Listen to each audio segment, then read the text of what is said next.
Hey dear students, welcome to my YouTube channel. So in today's video we will study about the types of scale. So I am following the two books. First is the SS Khanna, an introduction to fishes, and second we will follow the fish and fisheries Pandey Shukla book. So some topics which are not present in this book, that is the SS Khanna, we will study from the Pandey Shukla. So first of all, introduction, what are the scale? So you can see the fish structure of any fish like this. This is a fish and there is a exoskeleton covering on the body of fish. This is the scale. Okay. So in mostly the skin of fish is covered by exoskeleton scales in the body, and only in some cases if there is a no presence of scales, like in catfish there is a no scales on the body, but in some cases like the scales are present on only limited part, only a particular location, like polyodon and ancipensor there is a exhibition of scales as a intermediate scales. So there are many other examples. So basically we will study here 5 types of scales, that is the Cosmoid scale, ganoid scale, placoid, cycloid, and last will be the ctenoid scale. So according to the mode of their nutrition and origin, there are 2 types of scale on the basis of epidermis and dermis, and second is the placoid scale, elasmo branch, and second is the non-placoid scale as in the catfish. So non-placoid scales are derived from the dermis only.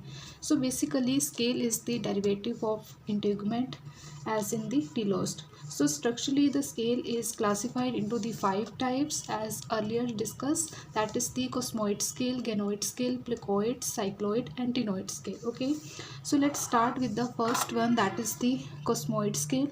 So cosmoid scale are found in extinct fishes, the fishes which are not present here, like the sarcopterygii, crossopterygii, and dipnoi. So these type of scale, that is the cosmoid scale, are present in these extinct species, and the external layer of this scale is thin and enamel like, that is the vitrodentine. So basically there are 3 layers. First we have vitrodentine, cosmine, and isopedine. So the middle layer is hard and non-cellular dentine like material, that is the cosmine, and this cosmine layer contains a large number of branching tubules and chambers. So this is the middle layer, that is the cosmine. And next we have last layer, that is the inner layer. This inner layer is made up of the vascularized bony substance, that is the isopedine. We can see this structure of this cosmoid scale. This is the vitrodentine and this is the cosmine skin, that is the middle layer. It contains a large number of branching tubules and chambers. And next we have inner layer, that is the isopedine, and this layer is made up of the bony substance. So there are 3 types of layer: vitrodentine, cosmine, and isopedine. So these cosmoid scales are not found in the living fishes. So I earlier discussed this. This is present in extinct fishes. So this is absent in living fishes, and but there is a one exception with this. So this is present in the genus Latimeria, that is the living. So next we have the second scale, that is the ganoid scale. So in this book, ganoid scale is basically described in theory. There is no types of ganoid scale, but in this book, that is the Pandey and Shukla book, there is a types of ganoid scale. So we will follow both these books. So first of all, SS Khanna, ganoid scales are the characteristics of the primitive actinopterygons, and this is the ganoid scales. Okay, so these ganoid scales are heavy, and there is a outer layer which is the hard and made up of enamel like material, that is the ganoid. It made up from the ganoid, so that is why it named as the ganoid scale. And the middle layer of ganoid scale is cosmine, as similar to the cosmoid scale. And ganoid scale there is a middle layer which contain the numerous branching tubules, and innermost layer is thickest and made up of the lamellar bone, that is the isopadine. And these ganoid scales grow by the addition of new layers to the lower as well as the upper. So both side, lower and upper surface, they grow as a and form the new layers. And these ganoid scales are usually rhomboid in shape. You can see in this structure, this is the rhomboid in shape and articulate by the patch and socket joint. So these ganoid scale are the best developed in the chondrostine. So we should learn these all the examples with scientific name.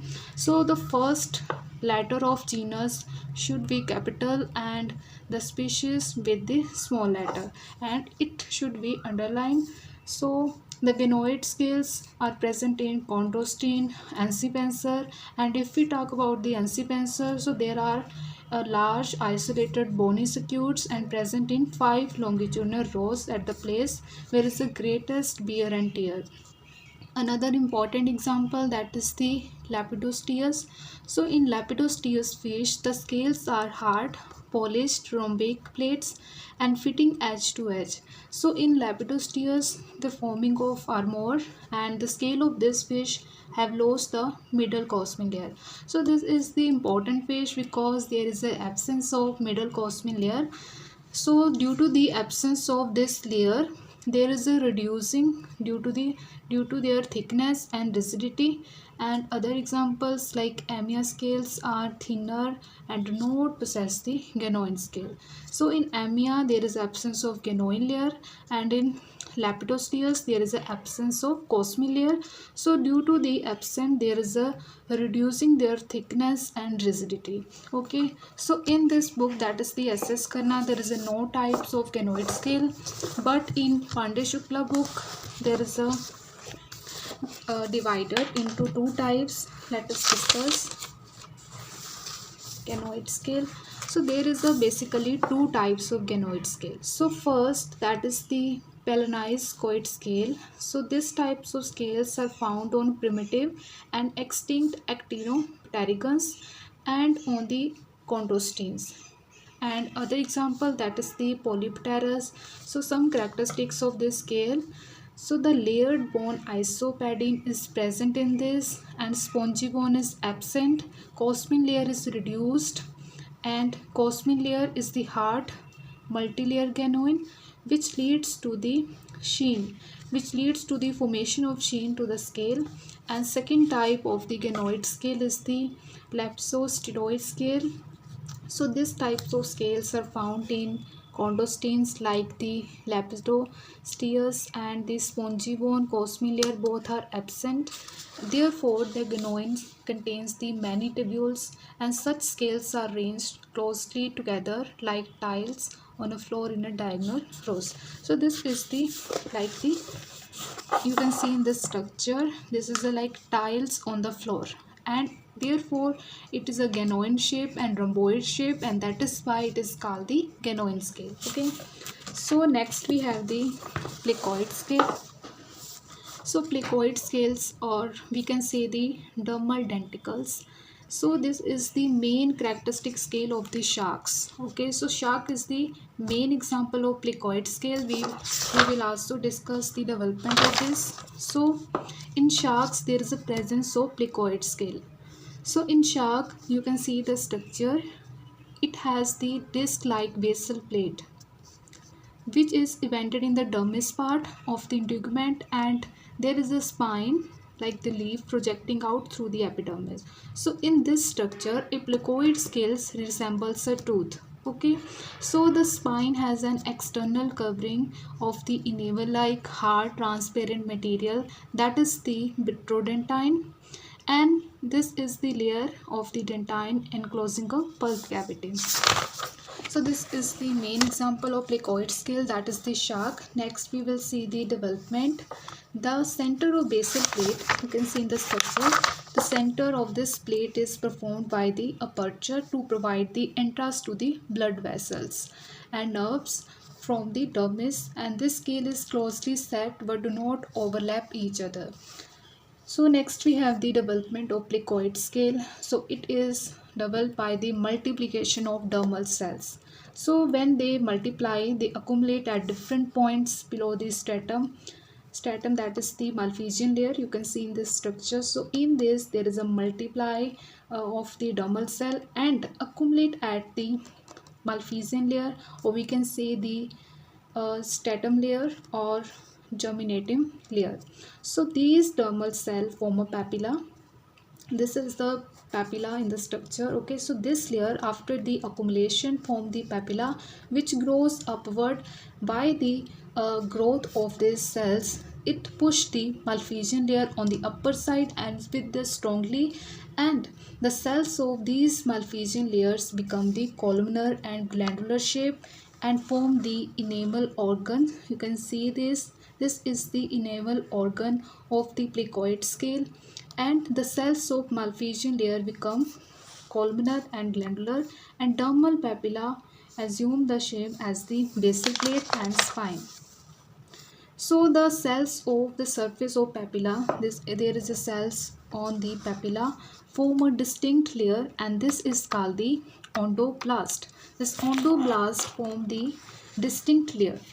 Okay, and the cells of the enamel organ, this is the enamel organ, the enamel organ cells called the amyloblast cells. Okay, so the placoid scale is partly dermal and partly epidermal. Okay, so the spine projects above the skin and the basal plate remains indented in the dermis, therefore it is partly dermal and partly epidermal in origin. So the teeth of shark, this is the example of placoid scale. So the teeth of shark appears to be enlarged and modified placoid scales. So we can say that the vertebrate teeth also develop similarly, but there is some hypothesis, because the teeth of shark is subject to many objections, and it is said that both placoid scale and teeth are modified remnants of the dermal scales of the ancestor fishes. So in this there is a comparison structure between the vertebrate teeth and the placoid teeth. So we must draw these phases in the development of placoid scales in the development of placoid. Next we have bony ridge scale. So in this we have two scales, that is the cycloid scales and ctenoid scales. Okay, so cycloid scale and ctenoid scales are collectively termed as the bony ridge scales. Okay, so now what is the bony ridge scale, or we can say that cycloid or ctenoid scales?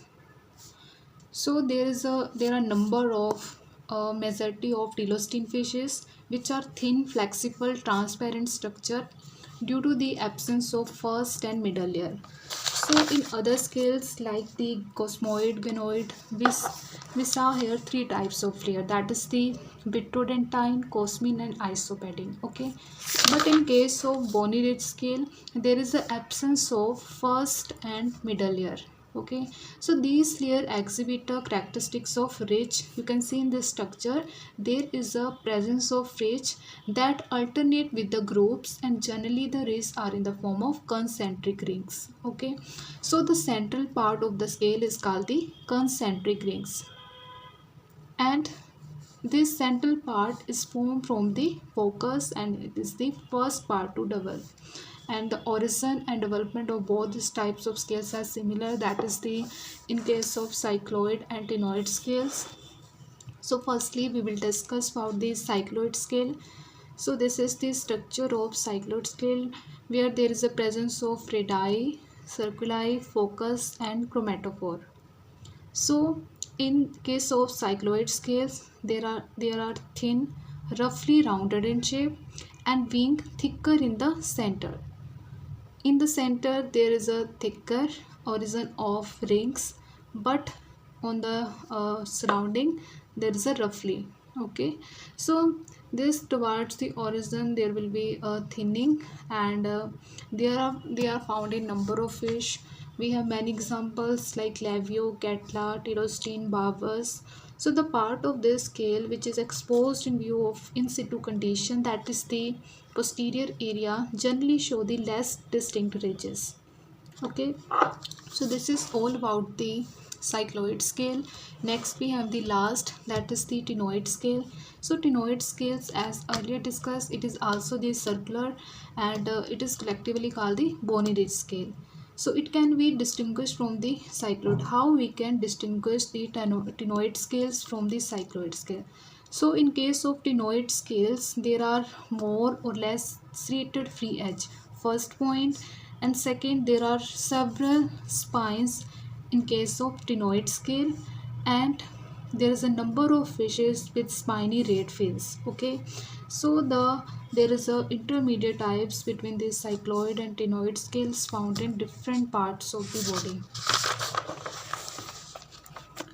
So these are two scales, that is the bony ridge scales, develop in the form of dermal papilla formed by the multiplication of cells.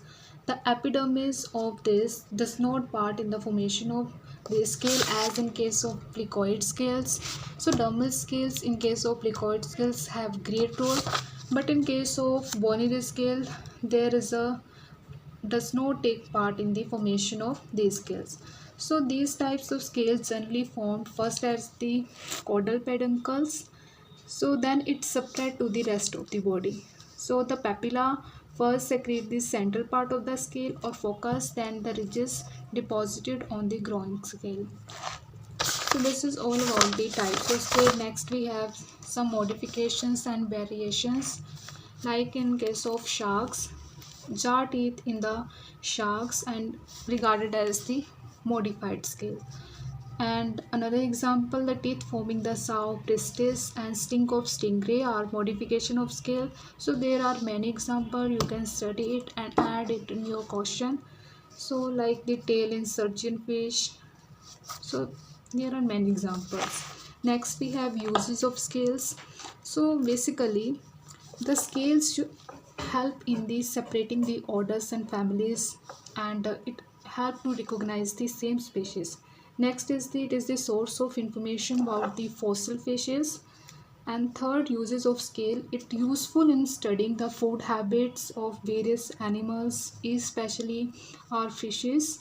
And it also helps in the taxonomic work. So there are many useful examples, like it also help in the calculating the age and growth rate of fish. Fifth, we can see, like in case of salmon fish, we can check the spawning mass and on the basis of scales, so that it is possible to find how many times a fish is spawned. So this is the uses of scales from the SS Karna book. Next, from the Pandey Shukla, we will add the main point which are not present in this book. Okay, so in this book we done the definitions from the SS Karna, and we should add this, that is the types of ganoid scale, which is not present in SS Karna book, but this is the Pandey Shukla book, that is the two types. So we should add in this. Next, some diagrams.